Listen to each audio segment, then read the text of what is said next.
I came home early to surprise my wife for our anniversary and found her boss on top of her in our bed. 29 years of marriage, gone in a single afternoon. But the FaceTime call I made to his wife 10 minutes later made sure his entire life blew up right alongside mine.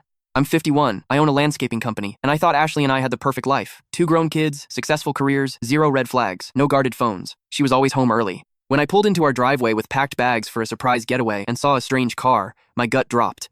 I didn't scream. I just unlocked the back door. My usually hyper-black lab was lying on the kitchen floor looking miserable. He knew something was wrong. I crept up the wooden stairs. The sounds from our bedroom grew louder. I stepped right up to the door. I pushed the heavy wood open. Her boss was right there. He was fully on top of my wife. I stood frozen for a split second. Then I yelled surprise at the top of my lungs. He rolled off in a sheer panic. He tangled his legs in our white bedsheets. Ashley shrieked and pulled the covers up. She was crying uncontrollably. He finally kicked free and scrambled. He lunged for his clothes on the floor. I beat him to the pile. I snatched every piece of his clothing. I backed up against the bedroom door. I tossed him my wife's pink floral robe. He took a step toward me. I'm 6'3", 240 pounds, and I work physical labor. I told him to sit down before he ended up in the ER. He sat down fast. I pulled out my phone and hit record. I told them they had one chance to spill every detail, or I was calling my lawyer. For 15 agonizing minutes, the truth spilled out. 9 months of sneaking around. Cheap hotel rooms, work trips I was banned from. Ashley cried, claiming it was tearing her apart. I called bullshit. Then, I grabbed his phone. I demanded his passcode, and the terrified idiot gave it to me. I scrolled until I found his wife Carol's number. Ashley shrieked, begging me not to ruin his life. I glared at the woman who just shattered my family. You're worried about him? I hit FaceTime. Carol picked up, looking confused. I flipped the camera. That man in the floral robe is your husband. This room is my bedroom, and that woman hiding under the sheets is my wife. Carol gasped and started crying.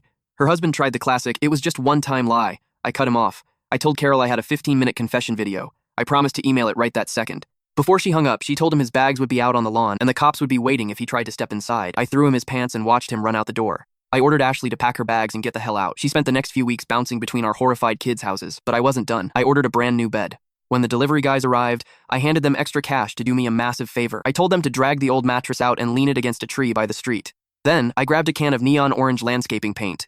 I sprayed "Wife cheated on me" in our bed in massive letters across the fabric. I let the neighborhood see exactly who she was. Weeks later, she begged for a chance to fix things. I told her the only way I'd talk to her was if she confessed to her entire family. I sat completely silent in the living room while she sobbed. She admitted every disgusting detail to her parents and sister. I let the dead silence hang in the air. Then I looked right at her. Was the sex really worth destroying 2 families? Her own father looked at her in absolute disgust. He told her she deserved every ounce of this pain. I just signed a lease for her new apartment. I completely drained my half of our joint accounts and canceled our shared credit cards. My lawyer is officially drafting the divorce papers. I'm heading to the gym, making a pot of chili, and buying a massive new TV for my empty house. She threw away 29 years for a cheap office fling, but at least I made sure she didn't get to walk away clean.